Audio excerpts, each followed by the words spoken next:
Saudara pendengar sekalian, Radio Horor Indonesia segera dimulai.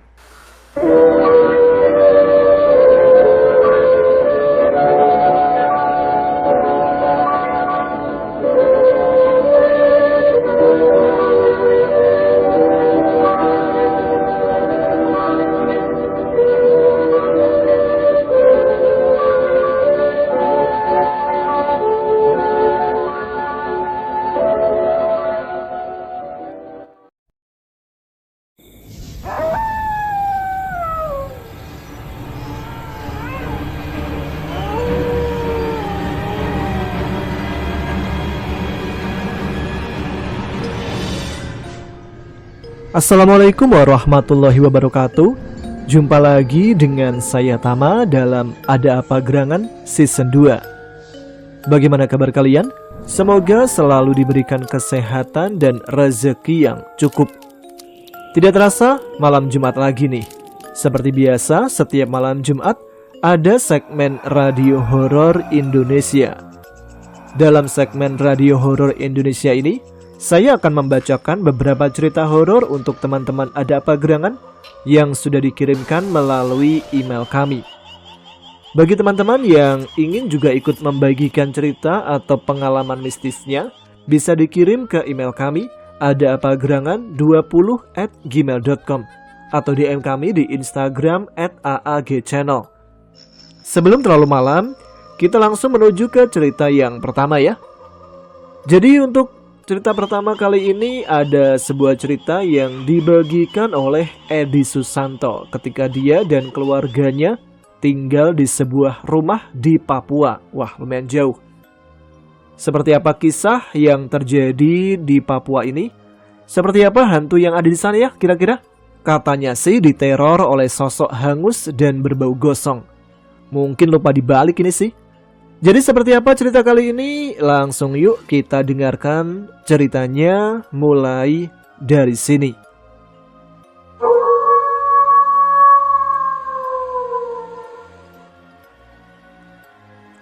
Sore itu bertepatan dengan hari Minggu.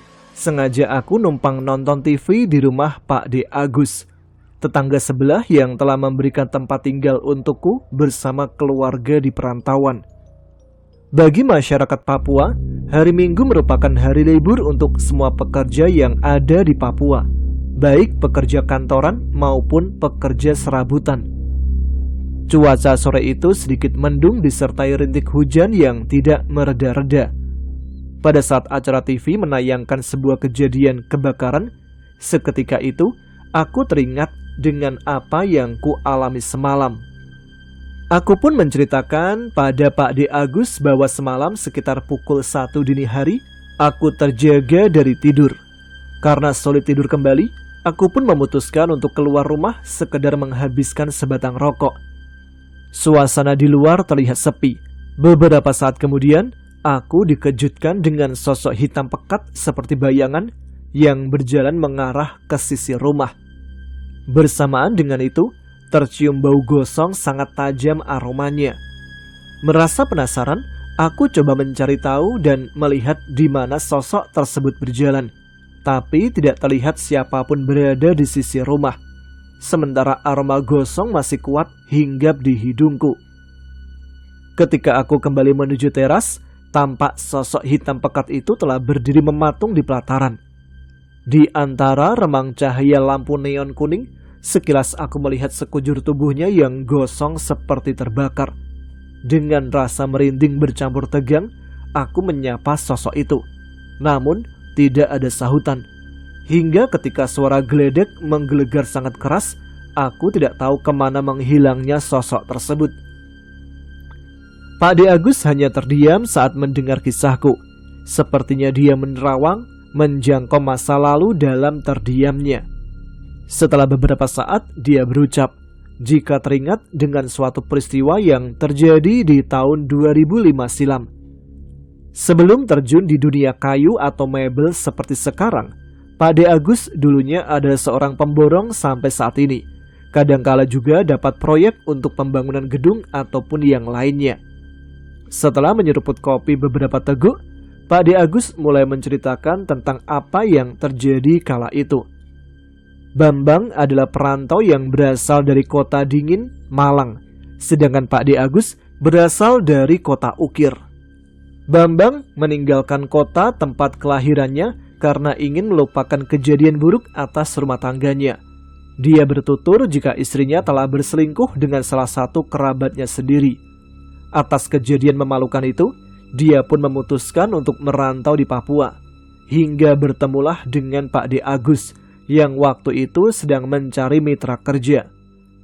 Mulai tahun 2003, Bambang bekerja bersama Pak D. Agus di proyek yang ditangani oleh Pak D. Agus sendiri. Namun secara perlahan, sifat Bambang mulai mengalami perubahan. Setelah surat cerai atas istrinya keluar, dia mulai jarang bekerja dan malah lebih banyak menghabiskan waktu di tempat karaoke. Pada awalnya Pak D. Agus membiarkan Bambang dengan segala tingkahnya, karena dia sadar kalau Bambang juga butuh hiburan diri untuk melupakan sang istri. Namun karena semakin berlarut, akhirnya Pak D. Agus pun menegur dan menasehati layaknya seorang sahabat. Namun sayangnya, Bambang terlanjur kecanduan hingga mengabaikan nasihat dari Pak D. Agus. Meski setiap malam selalu berada di karaoke, akan tetapi Bambang masih aktif menangani setiap pekerjaannya walaupun tidak seperti dulu.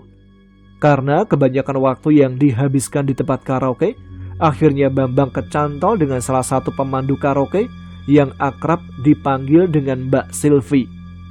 Hubungan mereka semakin hari semakin dekat. Dan pada Pak D. Agus, Bambang mengaku kalau maksudnya mendekati Mbak Silvi adalah dengan niat baik, yaitu dia ingin mengentaskan Mbak Silvi dari lembah hitam yang selama ini digelutinya. Maksud baik itu pun bisa diterima oleh Mbak Silvi dengan legowo. Dia juga ingin membina rumah tangga yang layak seperti orang pada umumnya. Setelah beberapa bulan menjalin asmara, mereka pun memutuskan untuk melangsungkan pernikahan. Di awal pernikahan keduanya terlihat sangat bahagia. Namun kehidupan kadang pasang dan juga kadang surut. Waktu itu, pekerjaan di proyek sedang sepi yang secara otomatis pemasukan juga berkurang. Keadaan itu pun kian memburuk ketika Pak D. Agus harus opnam karena penyakit yang diderita. Proyek macet dan lebih banyak ditangani pengusaha lain. Kenyataan itu membuat Mbak Silvi mulai memberontak dengan kehidupannya bersama Bambang yang mulai kekurangan. Ketika masih menjadi LC, hidupnya selalu berkecukupan. Namun kini harus hidup pas-pasan, bahkan tidak cukup. Hingga suatu malam, pada saat Mbak Silvi sedang duduk sendirian di sebuah emperan toko, tiba-tiba ada mobil mewah berhenti tepat di depannya. Kemudian keluarlah seorang lelaki yang hendak membeli ke toko tersebut. Namun sebelum masuk, dia yang ternyata kenal dengan Mbak Silvi lebih dulu menyapa yang kemudian mereka berdua terlibat sebuah obrolan. Lelaki yang mengaku bernama Anton itu mengingatkan pada Mbak Silvi dengan masa lalunya ketika masih di tempat karaoke. Anton memberitahukan kalau dia merupakan salah satu pelanggan Mbak Silvi, yang pada akhirnya mengingat sosok Anton. Kemudian Mbak Silvi menceritakan panjang lebar tentang hidup yang ia jalani dengan keluarga barunya. Dia sudah meninggalkan dunia malam yang dulu menjadi sumber rezekinya. Anton yang memang seorang laki-laki hidung belang langsung mengiming-imingi Mbak Silvi dengan segala kemewahan. Karena Anton sekarang sudah menjadi kontraktor sukses dan Mbak Silvi yang hidupnya dirasa berat dengan Bambang begitu mudah tergiur atas tawaran Anton. Memang sebenarnya sedari dulu Anton mengincar Mbak Silvi untuk diajak kencan. Namun sayangnya waktu itu uangnya belum banyak sehingga Mbak Silvi selalu menolak ajakannya dan lebih memilih pria yang berkantong tebal. Bambang yang dirundung kalut atas pekerjaannya tidak tahu kalau sang istri telah main di belakang. Beberapa kali Mbak Silvi kencan dengan Anton tanpa sepengetahuannya. Hingga suatu hari, ada tetangga sebelah yang melapor kalau Mbak Silvi sering keluar dijemput mobil mewah. Kemudian untuk membuktikan kebenaran cerita itu, Bambang pun menyelidikinya. Dan benar saja, beberapa saat dari kepergiannya, Mbak Silvi dijemput oleh sebuah mobil mewah. Bambang yang mengetahui akan hal itu hanya mencoba bersabar dan berniat berbicara baik-baik dengan sang istri. Sore hari sebelum dari tempat kerja, dia pun mengajak ngobrol Mbak Silvi dengan santai. Dia menanyakan perihal hubungan yang terjalin dengan mobil yang mengajak pergi. Dengan tenang, Mbak Silvi menjawab kalau dia sengaja belum menceritakan pekerjaan barunya di sebuah tempat hiburan. Dia takut kalau Bambang tahu, malah melarangnya dan menjadi marah. Mbak Silvi melanjutkan, jika dia bekerja di tempat hiburan tidaklah seperti dulu, tapi kali ini menjadi juru masak di siang hari, di mana para pekerja di lokasi hiburan itu lebih memilih makan di tempat ketimbang jajan di luar yang boros. Dan kebetulan masakan Mbak Silvi yang dianggap paling cocok, maka dia pun dipanggil disuruh bekerja di sana. Bambang pun menerima alasan tersebut dengan ucapan maaf. Dia meminta maaf karena belum bisa membahagiakan sang istri seperti janjinya dulu. Hari-hari terus berlalu, proyek Pak D. Agus masih sepi, dan hal itu juga masih berdampak pada Bambang. Di sisi lain, Mbak Silvi telah terjatuh ke pelukan pria lain. Dia kembali digilir layaknya seorang pelacur. Hanya saja untuk menutupi keburukan itu, semua dilakukan pada siang hari, sehingga pada petang hari dia sudah berada di rumah. Selepas maghrib, kala itu Bambang ngobrol serius dengan sang istri soal keturunan, yang mana setelah setahun lebih mengarungi bahtera rumah tangga, belum juga memiliki seorang momongan. Akan tetapi, pembicaraan itu malah menyulut amarah Mbak Silvi. Entah apa yang membuatnya sangat marah dan tidak ingin menyinggung masalah tersebut. Bahkan dia juga menagih janji tentang kebahagiaan yang dijanjikan Bambang. Semula Bambang meladeni dengan sabar dan lembut. Namun karena omongan Mbak Silvi semakin ngelantur, bahkan dia keceplosan dengan kelakuannya selalu bersama pria lain selama ini, maka terjadilah pertengkaran di petang itu. Bambang sakit hati karena telah dibohongi. Keadaan semakin memanas ketika Bambang dibanding-bandingkan dengan sosok pria lain yang selama ini mampu membuat bahagia Mbak Silvi.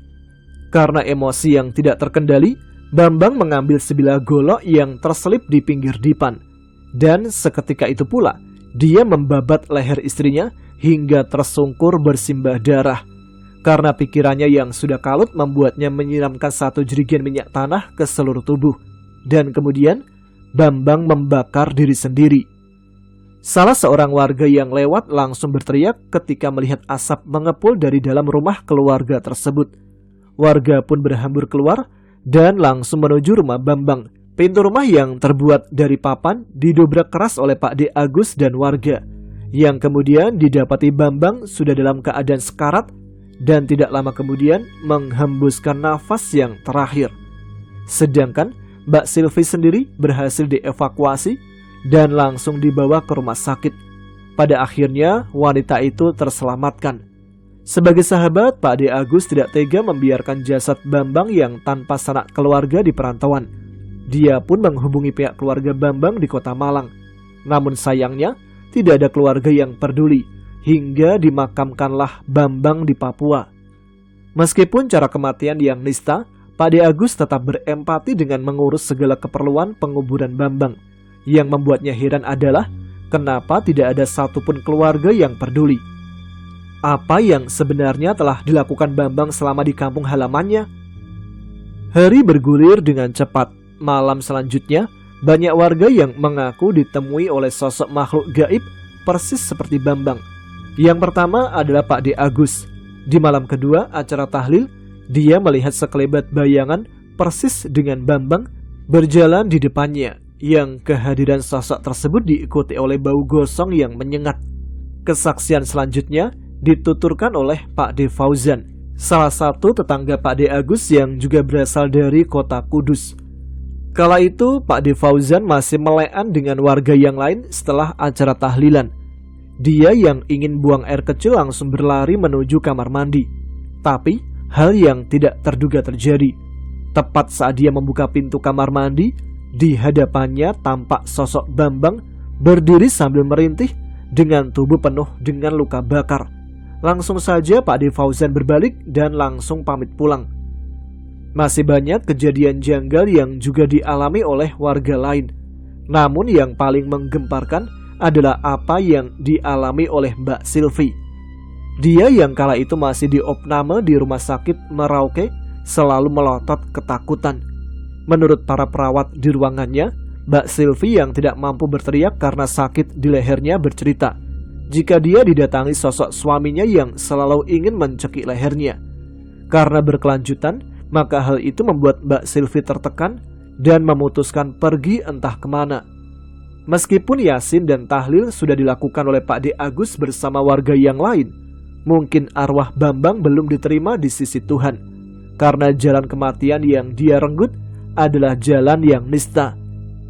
Tidak berhenti sampai di malam ketujuh, sosok Bambang selalu datang menghampiri warga sekitar. Ada juga pedagang pakaian yang rumahnya diketuk tengah malam. Ada juga penjual nasi kuning yang biasa buka dini hari melihat sosok Bambang tepat duduk di teras rumahnya. Kejanggalan-kejanggalan itu membuat warga sekitar tidak ada yang berani melakukan aktivitas di malam hari. Dan kejadian itu berlangsung kurang lebih selama 2 bulan lamanya.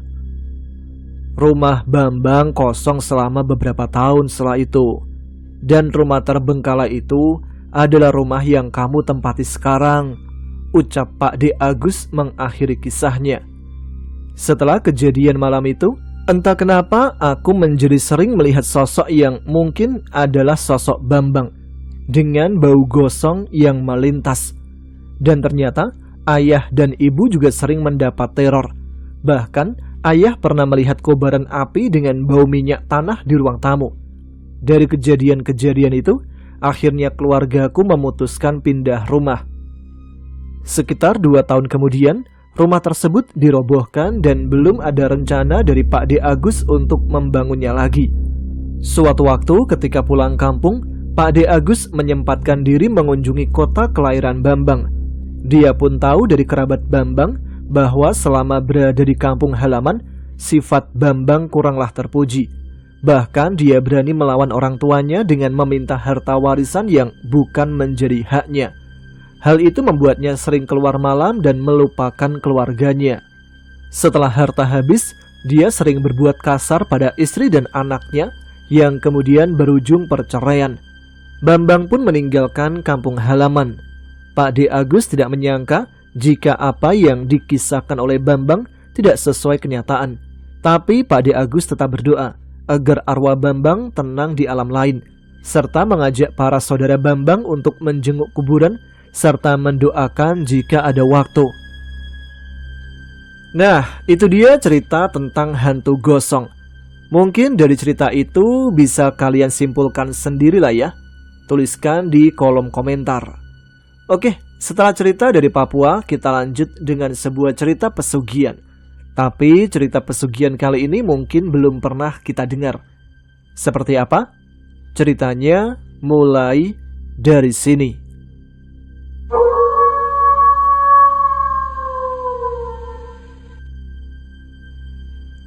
Anissa merasa penuh kebahagiaan di awal pernikahannya. Pernikahan atas dasar cinta itu membuat hari-harinya begitu indah dan manis. Suaminya yang sudah mandiri dengan bekerja di suatu bank swasta selalu memanjakan dirinya. Itulah yang Anissa rasakan dan membuatnya ingin selalu dekat dengan sang suami. Namun, itu dia cerita perjalanan selama 2 tahun. Mungkin dari cerita itu bisa kalian simpulkan mulai sering terjadi cekcok di dalam rumah tangganya. Di kolom komentar. Hal itu terjadi setelah cerita dari Papua kita dikaruniai momongan cerita pesugihan. Tapi cerita pesugihan kali ini mungkin belum pada setiap kali check up ke dokter spesialis apa? Tidak ada masalah kepadanya dan juga pada suaminya. Dari sini. Padahal mereka sama-sama subur. Hingga Anissa memutuskan mencari pekerjaan untuk menghilangkan rasa jenuh di rumahnya. Sementara itu, Warsito yang merupakan kakak ipar Anissa berubah menjadi orang yang mulai sukses. Kini dia bisa membangun rumah sendiri yang besar dan megah. Dia juga membuka usaha mebel yang bisa dikatakan lancar. Termasuk kedua anaknya yang sudah berumah tangga. Keduanya diberikan modal usaha untuk perbengkelan dan toko onderdil mobil. Padahal, dulunya lelaki itu hanyalah seorang buruh yang kesulitan dalam keuangan yang hidupnya pas-pasan. Bahkan sering meminjam uang pada suami Anissa. Hal itu membuat warga sekitar merasa heran dan aneh pada Warsito. Setelah asar, Anissa bergegas pulang dari pabrik tempatnya bekerja karena hari ini kakak sepupunya yang bernama Neni yang dari luar kota akan berkunjung ke rumahnya. Dia yang dari rumah mertuanya akan menginap semalam di rumah Anissa untuk melepas rindu. Tentu saja, Anissa sangat senang karena selain orang yang sangat dekat, dia juga orang yang telah memberitahu pekerjaan kepadanya. Suaminya merupakan salah satu orang kepercayaan di pabrik tersebut.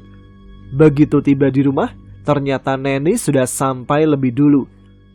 Terlihat suaminya berbincang dengan mereka di ruang tamu. Neni langsung memeluk Anissa begitu melihatnya datang. "Kamu sekarang tambah cantik ya, Nis," ucap Neni. "Kamu juga? Gimana anakmu?" jawab Anissa sambil melepas pelukannya.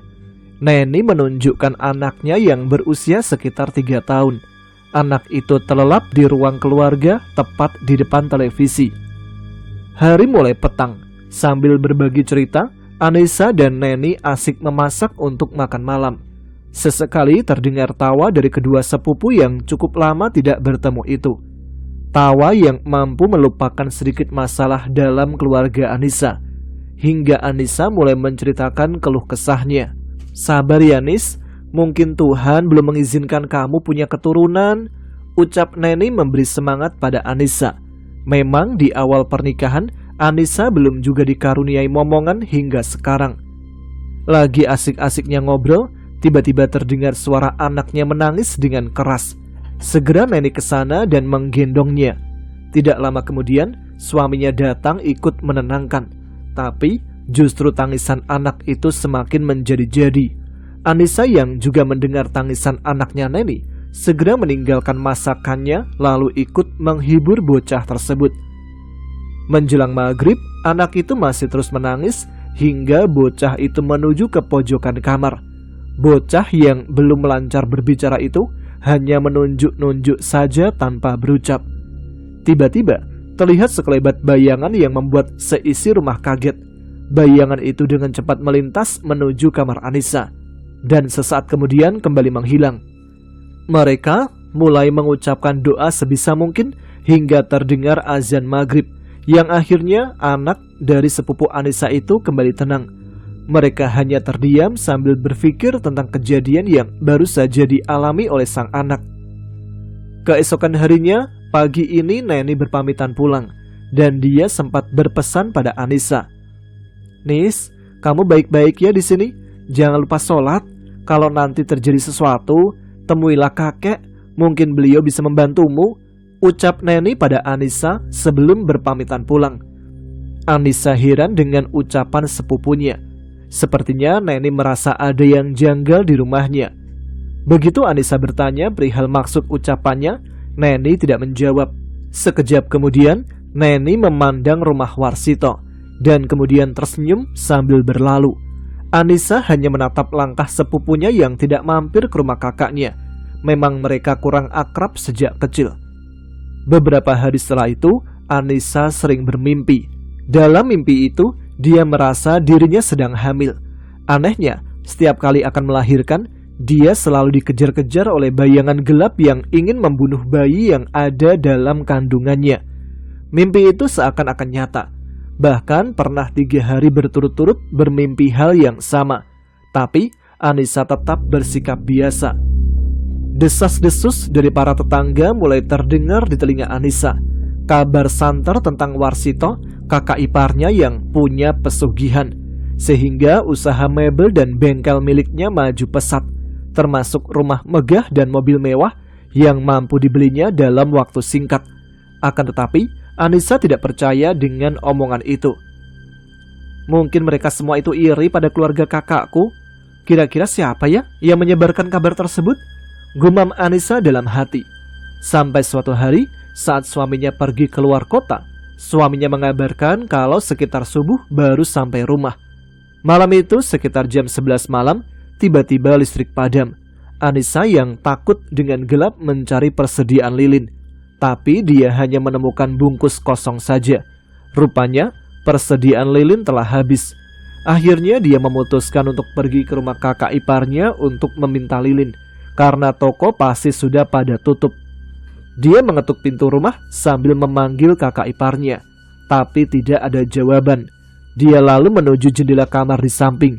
Dia berniat untuk membangunkan. Namun dia terkaget saat jendela itu tiba-tiba terbuka. Rupanya belum terkunci. Segera Anissa mengarahkan lampu senternya sambil menengok ke dalam. Di kamar itu kosong.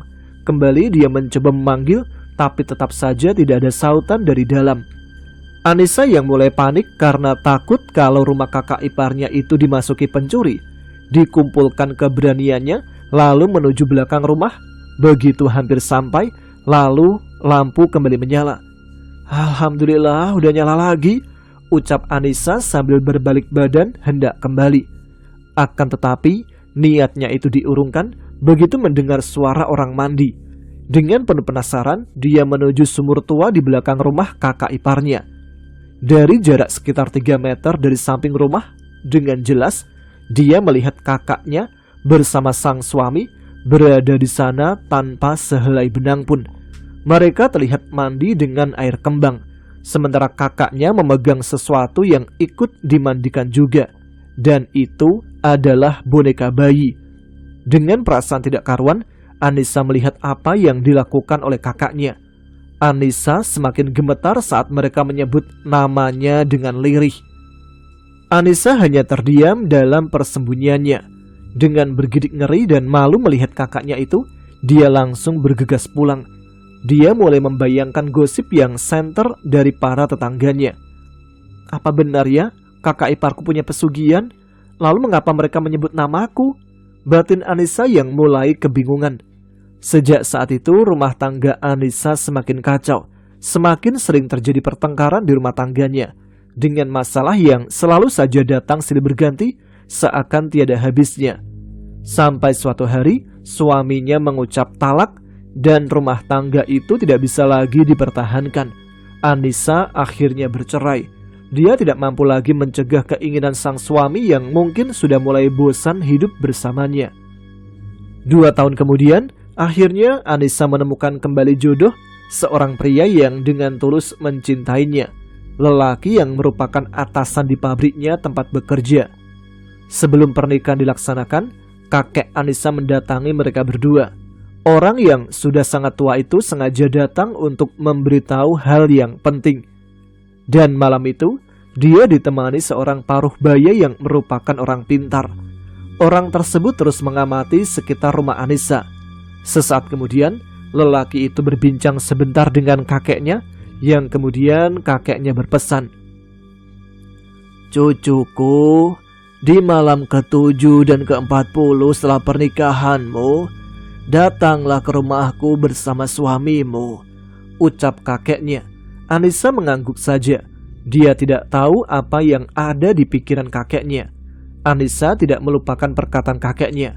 Lalu, tepat di malam ke-7 setelah pernikahan, dia bersama sang suami menyambangi rumah sang kakek yang ternyata orang pintar itu sudah ada di sana. Disuruhnya Anissa berbaring di balai bambu samping ruang tamu. Kemudian orang pintar itu menyulut kemenyan Arab di sebuah batok kelapa. Sambil komat-kamit, orang pintar itu mengelilingi Anissa sambil membawa kemenyan yang baunya mulai menyengat. Begitu ritual selesai, Anissa kembali terduduk bersama suaminya. "Apa yang terjadi, Kak?" tanya Anissa pada sang kakek. "Nanti di malam ke-40 akan kakek ceritakan semuanya," jawab kakek Anissa. Beberapa hari kemudian, ritual yang sama kembali dilakukan di malam ke-40 setelah pernikahan. Anissa yang dipenuhi rasa penasaran menunggu penjelasan dari kakeknya.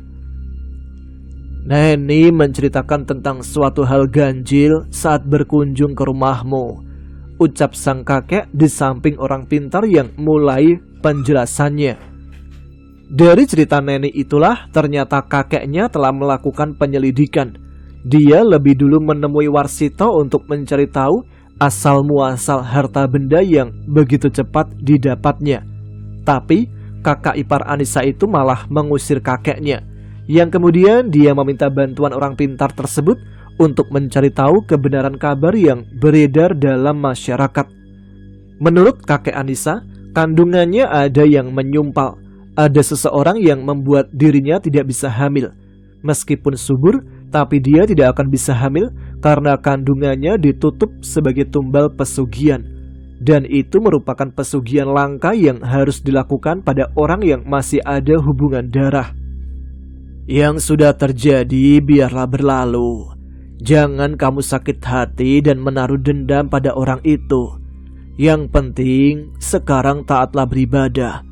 Berdoalah kepada Allah agar rumah tanggamu tentram dan segera diberi momongan, ucap sang kakek sambil berpesan pada Anissa.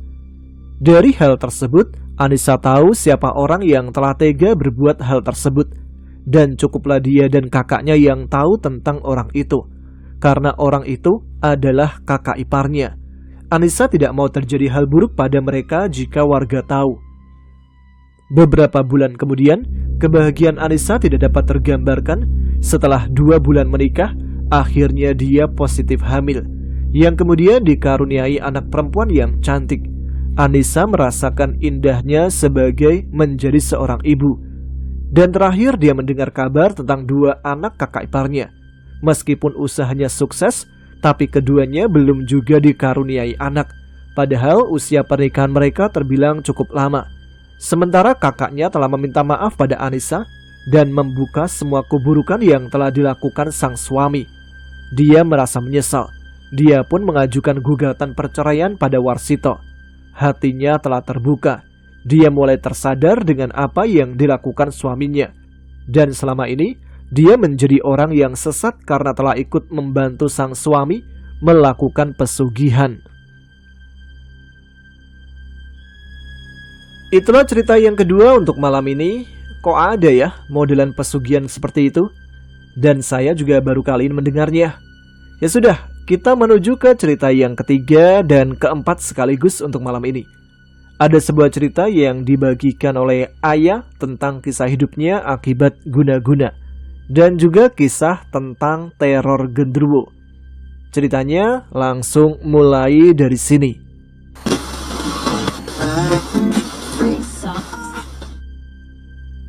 Ayah yang lahir di Jawa Barat saat ini berusia 35 tahun. Dia anak kedua dari 3 bersaudara. Kakak pertamanya perempuan dan adiknya laki-laki. Sedangkan statusnya sampai saat ini masih single. Dia tinggal di sebuah kota kecil di Jawa Barat. Dan sekarang dia bekerja sebagai tenaga administrator untuk sebuah proyek di mana perusahaan konstruksi ini berpusat di Jakarta. Setelah dewasa, di luar dugaan dia mengalami hal yang di luar nalar. Hal yang membuatnya merasa hidup terasa sangat berat. Mulai dari sakit berkepanjangan sampai berniat ingin bunuh diri, hingga pekerjaan pun terbengkalai. Bahkan jodoh rasanya sulit datang. Kehidupannya terasa semakin berat saat ayah harus kehilangan adik satu-satunya. Kecelakaan yang merenggut nyawa si adik membuat mentalnya down pada titik terendah hingga sampai menyalahkan Tuhan dan menganggap Tuhan tidak adil pada hidupnya. Seluruh kisah kelam ayah bermula pada tahun 2009. Pada saat itu, dia bekerja di sebuah proyek yang berlokasi di Jawa Barat. Di kantornya, ayah memiliki banyak rekan kerja yang baik. Usia mereka pun beragam, dari 20 tahunan sampai dengan parubaya. Semua menjalankan tugas masing-masing sesuai dengan uraian tugas yang tertuang dalam produser masing-masing departemen. Mereka semua sangat bersahabat dan tidak segan untuk memberikan pembelajaran atau masukan bagi karyawan baru. Seperti dirinya yang belum memiliki pengalaman sama sekali. Akan tetapi, dia tidak ingin bergantung pada siapapun. Dia tidak ingin merepotkan atau menjadi beban bagi mereka. Ayah tidak ingin minta bantuan pada mereka, karena mereka pun telah sangat sibuk dengan pekerjaan masing-masing. Tugas di proyek sangat berat, disebabkan selalu diburu oleh target dan progres, sehingga mereka sering mengambil kerja lembur untuk menyelesaikan beberapa tugas. Terlebih para karyawan memiliki batas waktu untuk menyelesaikan proyek dengan skala besar tersebut. Dari situlah Ayah memaksakan diri untuk mempelajari apa yang belum mampu dikuasai. Kala itu, Ayah masih berusia 23 tahun, bekerja sebagai tenaga administrasi. Di kantor itulah dia berkenalan dengan seorang bapak yang dia panggil dengan sebutan Pak Gatot. Beliau ditempatkan pada bagian personalia, usianya parubaya dan mulai beruban. Ketika itu, Pak Gatot pernah mengeluhkan penyakitnya di depan karyawan lain, dan saat itu hanya Ayah yang berujar ringan dengan maksud memberi saran agar beliau mengganti sarapannya untuk mengkonsumsi makan buah. Namun di luar dugaan, Pak Gatot rupanya diam-diam terkesan kepadanya. Pak Gatot jadi sering menyapa dan memberikan perhatian-perhatian kecil yang dianggap biasa saja. Sampai suatu ketika, Ayah dipindahkan ke cabang yang ada di luar Pulau Jawa. Dan beberapa waktu kemudian, Pak Gatot juga dipindahkan ke Sulawesi. Otomatis membuat mereka tidak lagi bertemu atau bertatap muka. Namun tampaknya hal itu bukanlah masalah bagi Pak Gatot. Beliau tetap menjalin komunikasi lewat telepon dan pesan singkat. Hingga sejauh itu, Ayah masih menganggap semuanya normal saja. Dia menghormati Pak Gatot sebagai orang tua yang memang harus dihormati. Apalagi beliau sangat perhatian kepadanya. Namun tiba-tiba saja dalam sebuah pesan singkat, Pak Gatot menyatakan sudah sejak lama menyukai Ayah dan rasa itu terus tumbuh. Dalam pesan itu dia juga bertanya kapan Ayah akan cuti. Beliau berniat ingin menjemput ke bandara dan mengantarkan sampai ke rumah. Namun dengan halus Ayah menolak tawaran tersebut. Selain memang tidak memiliki perasaan lebih kepada Pak Gatot, Ayah pun mengetahui dan memahami bahwa beliau telah memiliki istri. Bahkan dalam satu kesempatan, beliau pernah menyatakan betapa beliau sangat menyayangi istrinya kala itu. Dalam rentang tahun 2010, Ayah ganti nomor ponsel. Akibatnya dia putus komunikasi dengan Pak Gatot. Waktu pun terus berlanjut. Ayah masih fokus pada pekerjaannya meski beberapa lelaki meliriknya. Entah mengapa, di hatinya belum ada rasa ketertarikan pada seorang laki-laki. Hingga pada tahun 2014, seseorang menghubunginya dan itu adalah Pak Gatot. Sejak itu komunikasi keduanya kembali terjalin. Ayah semakin tahu banyak tentang Pak Gatot, yang mana dia berasal dari keluarga menengah atas. Dia menikahi istrinya karena keluarga sang istri memiliki hutang pada Pak Gatot. Belakangan Ayah mendengar kabar jika hubungan Pak Gatot dan sang istri sedang goncang. Dan di tahun 2017, Pak Gatot kembali dipindahkan ke proyek yang berlokasi di Jawa. Mulai saat itu pula, Pak Gatot sering mengirim pesan lagi pada Ayah, termasuk mengirimkan makanan, coklat, dan buah-buahan segar. Akan tetapi seluruh pemberian itu tidak pernah dimakan oleh Ayah. Coklatnya selalu diberikan pada anak yatim yang berada di lingkungan rumah, sedangkan buah-buahan dimakan keluarganya. Entah mengapa, dia tidak pernah ingin memakan pemberian dari Pak Gatot. Dan ternyata semua itu ada niat tersembunyi di baliknya. Setelah cukup dekat dengan keluarga, kembali Pak Gatot mengutarakan perasaan cintanya pada Ayah. Dan kali ini secara langsung. Namun lagi-lagi Ayah menolaknya secara halus, meskipun kecewa. Namun tidak ternampak ada sebuah amarah ataupun dendam pada wajah Pak Gatot. Dia tetap memperlihatkan sikap kedewasaan. Sampai sejauh ini, sikap Pak Gatot masih sangat baik kepada Ayah. Pada saat mengalami kesulitan finansial pun, Pak Gatot memberikan bantuan. Namun di sisi lain, dia tetap teguh pada niatnya untuk memiliki Ayah. Pak Gatot juga mengiming-imingi akan memberikan perhiasan dan kendaraan jika Ayah bersedia menjadi kekasihnya atau menerima perasaannya. Pak Gatot juga mulai berani mengutarakan niat ingin membelikan rumah mewah di luar kota dan menanggung semua biaya hidup Ayah asalkan mau dijadikan istri kedua. Namun tentu saja semua itu ditolak. Terus terang Ayah katakan bahwa dia tidak ingin merusak hubungan rumah tangga orang, terlebih menjadi duri dalam daging bagi istri pertamanya. Namun Pak Gatot tidak menyerah. Beliau bahkan lebih berani lagi. Belakangan Pak Gatot mengaku bahwa ternyata dia sudah sejak lama mengawasi, Bahkan sejak umur Ayah baru 19 tahun, jauh sebelum dia bekerja dan kenal dengan Pak Gatot. Aneh, bagaimana mungkin dia telah memperhatikan tanpa diketahui siapapun. Setiap kali Ayah mendesak waktu dan alasannya, Pak Gatot selalu menghindar.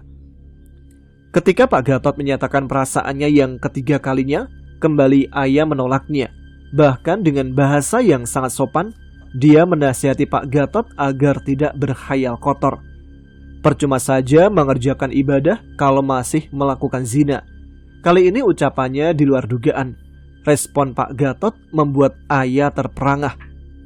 "Prinsip saya, cinta ditolak, dukun bertindak," ucap Pak Gatot. Sontak kedua mata Ayah terbelalak serta diselimuti rasa takut yang sangat pekat. Rupanya Pak Gatot telah putus asa hingga menghalalkan segala cara untuk mendapatkan Ayah. Kenyataan yang terjadi di kemudian hari mengingatkan Ayah bahwa pernyataan Pak Gatot itu benar adanya. Semua berawal di tahun 2019 yang saat itu dia mendapatkan musibah adiknya meninggal dalam kecelakaan motor. Yang bersamaan dengan itu, Ayah dipindah kerja di perusahaan berbeda yang masih dalam wilayah Jawa Barat. Kematian sang adik membuat Ayah mengalami depresi. Dia meninggalkan segala ibadah sebagai bentuk protes kepada Tuhan. Mengapa Tuhan mengambil adik yang paling ia sayangi? Yang dirasakan saat itu adalah ketidaknyamanan, badan terasa berat, kepala pusing, cepat lelah, merasakan kantuk yang berkepanjangan dan kehilangan semangat hidup. Sampai kemudian sang kakak memperkenalkan Ayah pada seorang ibu yang berprofesi sebagai tukang pijit. Namun bukan tukang pijit biasa. Konon katanya, ibu itu memiliki indera keenam karena terlahir sebagai indigo. Sebut saja namanya Ibu Yayu. Kepada Ibu Yayu, Ayah menjelaskan semua keluhannya. Lalu beliau mulai menekan titik-titik tertentu di tubuh Ayah. Ibu Yayu juga bertanya, apakah dia pernah berteduh di bawah pohon rindang saat tengah hari dan cuaca panas terik? Kemudian Ayah teringat, saat itu beberapa waktu lalu dia sedang patroli lapangan. Karena panas terik, maka dia putuskan untuk istirahat sejenak, berteduh di bawah pohon yang cukup rindang. Memang waktu itu menjelang zuhur. Menurut Ibu Yayu, konon bepergian saat di siang bolong memang tidak diperbolehkan. Terlebih desas-desus mengatakan bahwa tempat di mana Ayah berteduh adalah bekas kuburan. Dikarenakan ada perluasan kantor, sehingga pemakaman itu direlokasi ke tempat yang baru. Ketika saat dilakukan penggalian, mereka mengatakan bahwa ditemukan banyak tulang belulang di sana. Ibu Yayu pun memijat di titik-titik yang ada di punggung Ayah sambil merapalkan doa. Ayah mengira setelah diobati oleh Bu Yayu, masalahnya telah berakhir. Namun ternyata tidak. Justru sejak itu dia menjadi sering sakit-sakitan. Pekerjaan jadi terbengkalai karena dia terlalu sering izin. Hal itu sungguh mempengaruhi kondisi Ayah di tempat kerja. Obat-obatan dari rumah sakit pun ternyata hanya bersifat sementara. Kinerja di perusahaan semakin buruk. Hingga akhir Desember, Ibu Ayah mulai curiga dengan kejanggalan sakit yang dialaminya. Menurutnya, Ayah telah berubah, seperti orang asing baginya dan tidak seperti orang yang dikenal sebagai anaknya. Namun sang ibu yang awam tidak bisa memberi saran kecuali pengobatan medis saja. Pada saat itu, pikiran Ayah telah sangat kacau. Mentalnya tertekan dalam iman yang goyah. Ada semacam keinginan untuk mengakhiri hidup agar terlepas dari semua tekanan. Sempat terlintas di benaknya untuk menenggak racun serangga. Bahkan dia juga berpikir untuk menenggelamkan diri di sebuah waduk. Tapi beruntungnya, niatan itu tidak tersalurkan. Suatu hari saat Ayah yang sedang tidur siang, dia mengalami mimpi buruk. Ayah merasa berada di antara dua dunia. Di sana dia menjumpai dirinya sendirian, berada dalam sebuah gubuk, berbaring di atas sebuah ranjang besar. Di sana dia menjumpai sosok makhluk tinggi besar yang bertelanjang dada. Rambutnya lebat, panjang acak-acakan, dan wajahnya sangat menyeramkan. Secara mengejutkan, sosok itu menindihnya hingga hampir kehabisan nafas. Beruntung Ayah segera terjaga, dan saat matanya terbuka, sosok makhluk itu tampak nyata di depannya. menyeringai seram dengan masih berada di atas tubuh ayah yang tidak mampu digerakkan meski telah tersadar. Pada akhirnya, secara perlahan ayah mampu bernafas meski berat, dan sosok itu pun lenyap disusul rasa sakit menyergap pada bagian tengkuk lehernya. Semenjak itu kehidupan ayah semakin bertambah tidak baik, dan anehnya ada suara Pak Gatot yang menyuruhnya untuk datang menemui di setiap kali ia melamun. Hingga suatu hari saat perjalanan pulang dengan taksi, ayah menceritakan keluhan sakitnya pada Pak Bambang, yaitu sang sopir taksi. Memang belum cukup lama dia kenal dengan Pak Bambang, tapi karena Pak Bambang bertanya saat melihat kondisi ayah yang pucat dan semakin kurus, maka diceritakanlah kejanggalan yang dialami. Dan atas saran Pak Bambang yang dulu keponakannya punya pengalaman sakit yang sama, maka ditunjukkanlah orang pintar yang ada di sisi kota. Merasa ada jalan keluar, tanpa pikir panjang ayah pun meminta Pak Bambang ke rumah orang pintar itu. Pada saat beliau mulai menyentuh tengkuk ayah, secara langsung dia mengatakan tentang makhluk sejenis genderuwo kiriman dari seseorang untuk mengintimidasi. Musibah demi musibah yang dilalui juga berasal dari serangan dendam oleh orang yang tidak pernah disebutkan secara detail oleh orang pintar itu. Jam istirahat ayah diacak-acak oleh makhluk itu, hingga sungguh berantakan dan kacau. Hal itu pun semakin mempengaruhi suasana hatinya. Kali ini orang pintar itu memberitahu jika pernah ada kiriman makanan yang diberi guna-guna. Lewat makanan itulah serangan gaib dilancarkan. Dan yang paling berdampak adalah yang langsung memakannya. Dari situ pikiran ayah langsung menerawang pada Pak Gatot. Kali ini dia justru mengkhawatirkan ibundanya yang ikut memakan seperti almarhum adiknya. Orang pintar itu tidak berjanji bisa menghilangkan semua kesialan kiriman itu, tapi dia bisa membantu sekuat tenaga agar ayah sembuh dan keluarganya kembali nyaman. Dia menyuruh ayah serta ibunya membantu dengan sebuah amalan yang dilakukan setelah sholat fardu ataupun sholat sunnah yang dikerjakan, karena Allah lah yang bisa mengabulkan secara pasti. Ayah menarik nafas dalam, matanya berkaca-kaca. Dia merasa telah berbuat banyak dosa karena menjauhi sang pencipta. Malahan berprasangka yang sangat tidak baik, dalam hatinya berjanji akan mengucap kalimat syahadat dan lebih mempertebal iman. Beberapa hari kemudian, perlahan-lahan kehidupan ayah mulai membaik. Dia rajin beribadah dan merasa bersyukur karena kakak perempuannya tidak ikut berdampak dalam masalahnya. Keduanya juga diajak lebih mempertebal iman. Di sisi lain, ayah masih terus melakukan komunikasi dengan Pak Bambang, juga orang pintar yang telah membantunya. Belakangan ayah baru tahu kalau beberapa tahun lalu Pak Gatot membeli rumah yang jaraknya hanya 3 km dari rumah ayah. Mungkin dari situlah Pak Gatot melihat dan mulai mengawasi ayah semasa masih belum bekerja. Bahkan belum bertemu seperti yang diucapkan Pak Gatot dulu. Menurut orang pintar itu, ternyata kakak perempuan ayah pun terdampak ulah si pengirim, yaitu telah ditutupi auranya supaya jodohnya menjauh. Hingga di usia 37 tahun, kakak ayah belum kunjung menikah. Yang membuat ayah lega, guna-guna yang dikirimkan itu memiliki batas waktu. Pada saat batas waktu telah berakhir, maka akan segera bertemu jodohnya.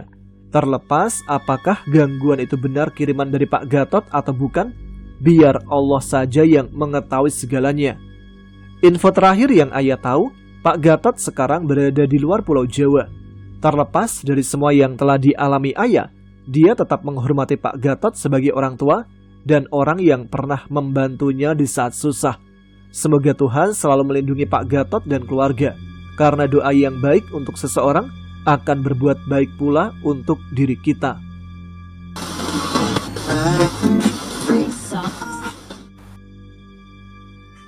Kisah ini terjadi pada awal tahun 2016, yang pada saat itu sedang gencar dilakukan pembangunan dan perbaikan jalan untuk menyambut salah satu bandara internasional di salah satu wilayah provinsi. Pembangunan akses dan pelebaran jalan pun membawa dampak positif dan negatif bagi warga sekitarnya. Ada yang langsung setuju, ada pula yang awalnya menentang, Meskipun pada akhirnya semua bisa terselesaikan dengan jalur musyawarah. Tidak terlalu jauh dari lokasi bandara, ada sebidang tanah yang sudah diincar dan akan dibeli oleh pengembang serta akan dibangun perumahan di sana. Tanah itu dimiliki oleh kakak beradik, yaitu Pak Ngadio dan Pak Tono sebagai warisan dari orang tuanya. Perwakilan dari pengembang sudah menemui kepala desa dan Mbah Minto. Beliau adalah tokoh masyarakat setempat. Kepala desa pada prinsipnya mengizinkan tanah tersebut dibangun perumahan. Yang penting, Pak Ngadio dan Pak Tono selaku pemilik lahan benar-benar rela menjual tanahnya tanpa paksaan dan tekanan. Ketika Pak Daniel dan Pak Alex selaku perwakilan dari pengembang mengunjungi rumah Pak Minto, tokoh yang cukup terpandang itu mengingatkan agar tanah tersebut sebaiknya dibiarkan saja dan disarankan membeli sepetak lahan lain yang sedikit lebih masuk ke kampung. Menurut Mbah Minto, tanah itu sudah diwariskan pada beberapa generasi dan sudah dipagari gaib oleh leluhur, hingga hanya pewaris tanah yang bisa mengurus tanpa ada gangguan di luar nalar. Mendengar hal ini, Pak Daniel malah tertawa keras, sedangkan Mbah Minto hanya tersenyum kecut. Pria berusia 75 tahun tersebut memang bukan dukun ataupun seorang ulama. Namun pengetahuan akan hal gaib sudah didapatkan dari usia remaja yang diwarisi dari ayahnya. Mbah Minto tidak bisa menyembuhkan penyakit gaib ataupun melawan serangan gaib, namun bisa melihat aktivitas makhluk tak kasat mata dan menyampaikan pesan-pesan dari para demit pada manusia yang kadang suka berlaku seenaknya. Tak jarang Mbah Minto sering diminta membantu tetangga yang kesurupan ataupun sekedar sowan di wilayah tertentu yang lahannya akan beralih kepemilikan atau beralih fungsi. Melihat Mbah Minto hanya tersenyum kecut, tawa Pak Alex dan Pak Daniel mulai mereda. Mereka pun segera menyeruput teh panas yang disediakan dan mulai berpamitan serta meminta alamat rumah Pak Ngadio dan Pak Tono. Mbah Minto hanya bisa menghela nafas dengan berat. Beliau berharap sarannya dipertimbangkan demi kebaikan semua. Kebetulan Pak Ngadio dan Pak Tono baru bersantai di rumahnya, sehingga Pak Alex dan Pak Daniel langsung bisa bertemu dengan mereka. Memang rumah dua bersaudara itu berada di satu lahan, sehingga bisa menemui mereka berdua sekaligus. Setelah berkumpul, Pak Daniel memperkenalkan diri dan menjelaskan tujuannya menemui mereka. Dia juga memberitahu kalau sudah menemui Pak Lurah dan Mbah Minto, yang mana kedua tokoh tersebut sudah memberi restu. Namun, baik Pak Ngadio dan Pak Tono tidak mau menjual tanahnya. Mereka beralasan kalau lahan itu adalah tanah warisan, yang mana mereka akan mempertahankan sesuai anjuran almarhum kedua orang tua mereka. Pada intinya, mereka tidak akan menjual walaupun apa yang terjadi. Bujuk rayu dan iming-iming uang serta mobil baru dari Pak Alex dan Pak Daniel tidak berhasil meluluhkan hati Pak Ngadio dan Pak Tono. Mereka berdua tetap kekeh pada prinsipnya. Pak Daniel dan Pak Alex yang kecewa pun tersenyum masam dan langsung berpamitan. Hari terus berlanjut. Pak Daniel dan Pak Alex terus berusaha merayu Pak Ngadio dan juga Pak Tono. Bahkan mereka turut menggandeng kerabat maupun teman dekat kakak beradik itu untuk ikut membujuk. Tapi keduanya tetap tidak mempan dengan harta yang menggiurkan. Pak Ngadio dan Pak Tono bertekad untuk mempertahankan tanah warisan tersebut. Bagi mereka, ada rasa tanggung jawab demi pesan kedua almarhum orang tuanya. Karena merasa kesulitan dan sudah tersudut, Pak Daniel dan Pak Alex pun gelap hati. Mereka akan melakukan jalan lain demi tercapainya tujuan mereka. Suatu hari, dengan membawa 6 orang satpam kantor, mereka menghentikan kendaraan di pinggir jalan umum. Kedelapan orang itu berjalan perlahan sambil mengamati situasi sekitar tanah incaran mereka. Terlihat suasana sepi, sedangkan Pak Ngadio dan Pak Tono sedang mencangkul di tanahnya. Mereka tampak bersemangat menanam jagung pada pagi hari itu. Pak Daniel dan Pak Alex pun menyapa keduanya yang langsung menghentikan aktivitas. meski mereka ada gelagat yang tidak baik. Namun, sekali lagi, Pak Ngadio menjelaskan penolakan tawaran mereka. Sesekali dia dan juga Pak Tono melirik ke arah para satpam tanpa seragam yang menunjukkan wajah sangar itu. Merasa mulai jengkel, pada akhirnya Pak Alex menyuruh ke-6 satpam tersebut untuk menghajar keduanya.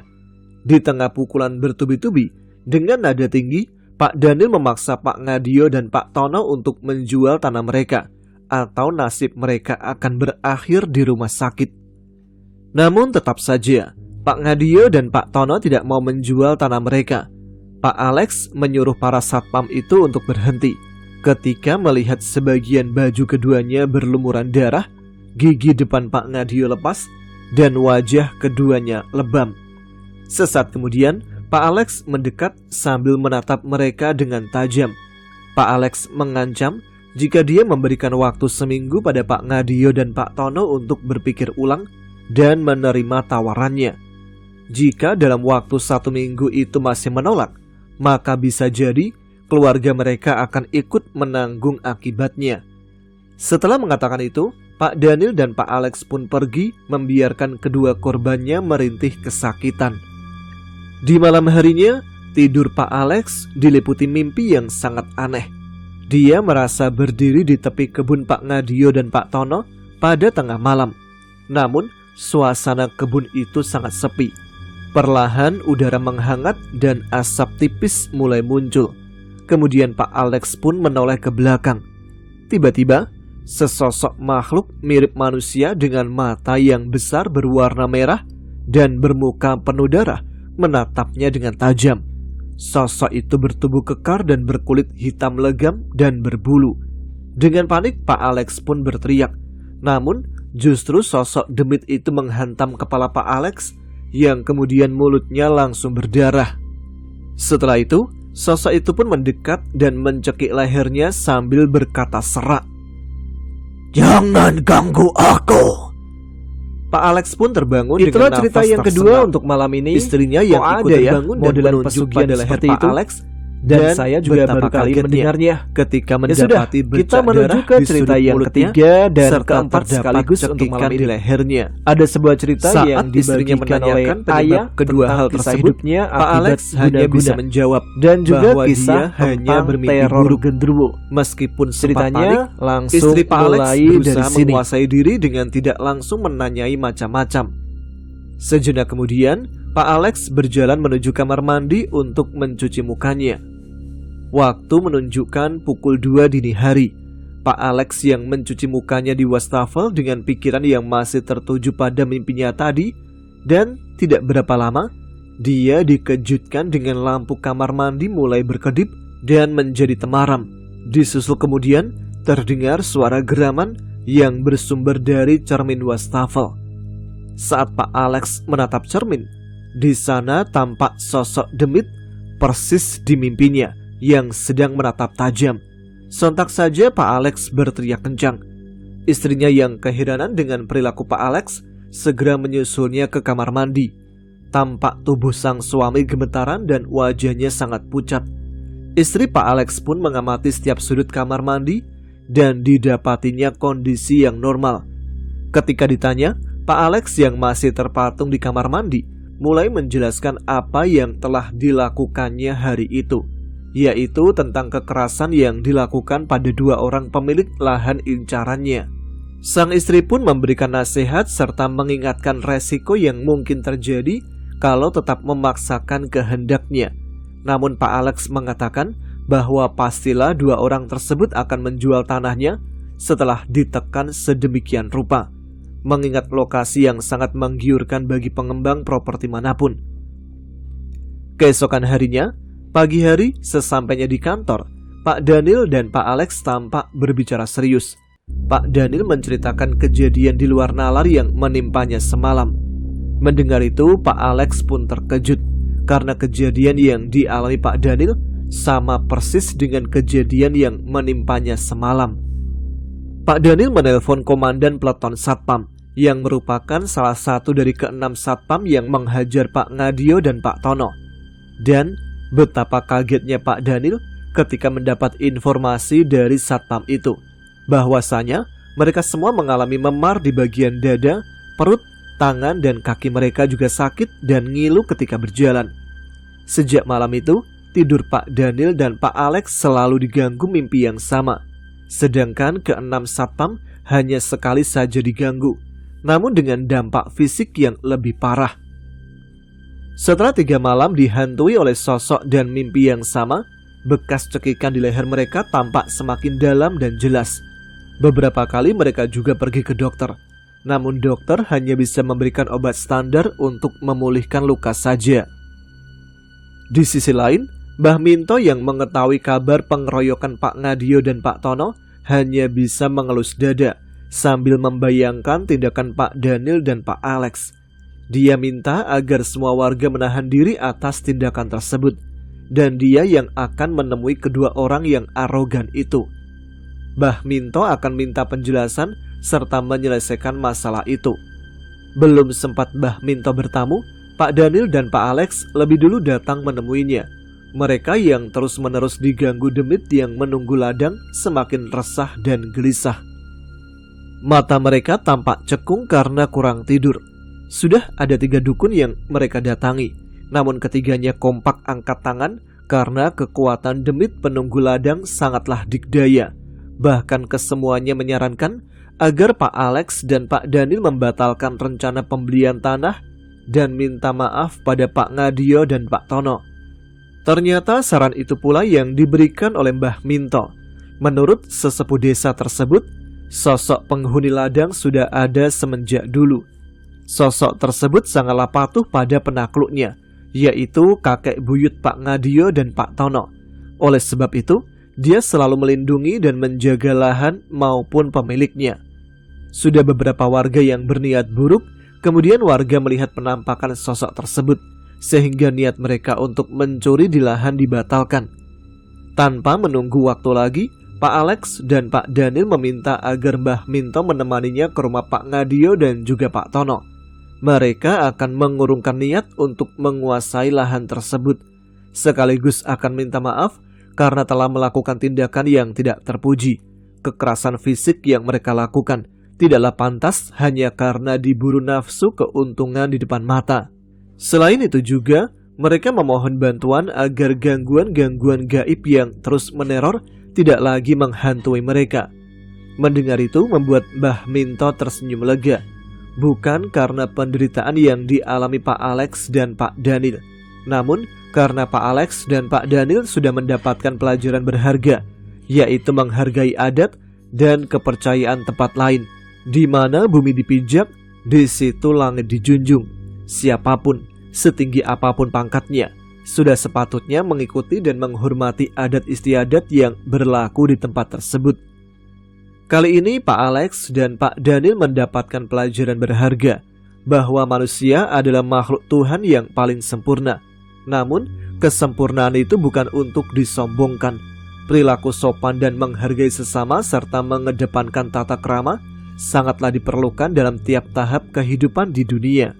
Mbah Minto juga berjanji akan berusaha membantu berkomunikasi secara gaib agar demit yang menunggu ladang tidak lagi meneror Pak Alex dan Pak Daniel setiap malamnya.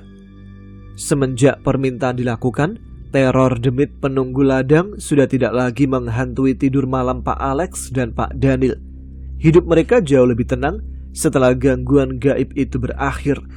Atas saran Pak Ngadio, mereka ditunjukkan salah satu lokasi lahan kosong di ujung desa yang memang akan dijual oleh pemiliknya. Setelah terjadi beberapa kali pembicaraan di antara mereka, akhirnya diputuskan bahwa Pak Alex dan Pak Daniel akan mengajukan perubahan pemilihan lokasi kepemimpinan pengembang properti berikut dengan peta jalan dan foto lokasi.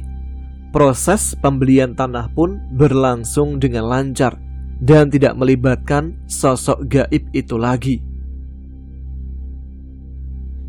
Oke, itu dia semua cerita mistis untuk malam ini. Udah puas belum nih? Kalau belum puas, kita sambung lagi malam Jumat depan aja ya. Terima kasih untuk teman-teman yang sudah menyimak. Dan sebelum kita akhiri radio horor malam ini, Kita sapa dulu seperti biasa teman-teman yang sudah menuliskan komentar di video RHI FM sebelumnya. Yang pertama dari Andri Muhtar di Cirebon. Salam ke orang Bandung semua yang berada di perantauan, dari orang Bandung yang merantau di Pantura. Kemudian dari Rohman di Nganjuk, salamnya buat istri tercinta Ririn Novitasari dan putri tersayang Belvania Kansa. Pesannya semoga dibolehin mendaki lagi. Wah, kenapa nih Mas Rohman? Dilarang ya? Oke, yang ketiga Ali ini ada Johanet dari Kota Lumpia, Semarang. Lalu ada Teguh Haryanto dari Tiga Raksa Tangerang, Denny Yuniarto yang selalu hadir di Pon Kabar, lalu Ida Farida dari Banjarnegara, kemudian Nandang Rohmana di Bandung, Zufar di Lamadau, Kalimantan Tengah. Lalu ada juga Mas Iwan Kuswanto dari Kediri, Dukun Santet dari Comal. Waduh, sedang dipantau dukun ini. Ada lagi Buyung Aryansyah di Konawe, Sulawesi Tenggara. Ada jadi belepotan kan, oke, buat dipantau dukun. Nika di Tanjung Pinang. Kemudian ada Kakek Uhlah di Aceh Utara, Jogies Tato yang ada di Batam, lalu Gumara-Mara di Serang, Banten, Bandi Tato dari Solo, sama-sama tato nih. Kemudian ada Mahyan Hatsari nyimak dari Taiwan sambil mainan cacing suami lo. Lalu ada Arya Petualang di Malaysia. Kemudian Wulan Nurjuli Wong Dermayu, Sanji Reinkarnasi dari Kediri, Amure yang minta disapa aja. Halo Bang Amure atau Mbak nih. Dan yang terakhir ada Oji Pamungkas, serta teman-teman lain yang saat ini sedang menyimak dimanapun kalian berada. Sehat selalu ya. Ya sudah, kita tutup saja episode kali ini. Jumpa lagi di RHI FM malam Jumat depan. Terima kasih untuk teman-teman yang telah menyimak. Dan waktunya saya pamit nih. Selamat beristirahat untuk teman-teman sekalian. Semoga bermimpi indah, tapi berdoa dulu ya. Oh iya, tuliskan komen, tunjukkan eksistensi kalian. Wassalamualaikum warahmatullahi wabarakatuh.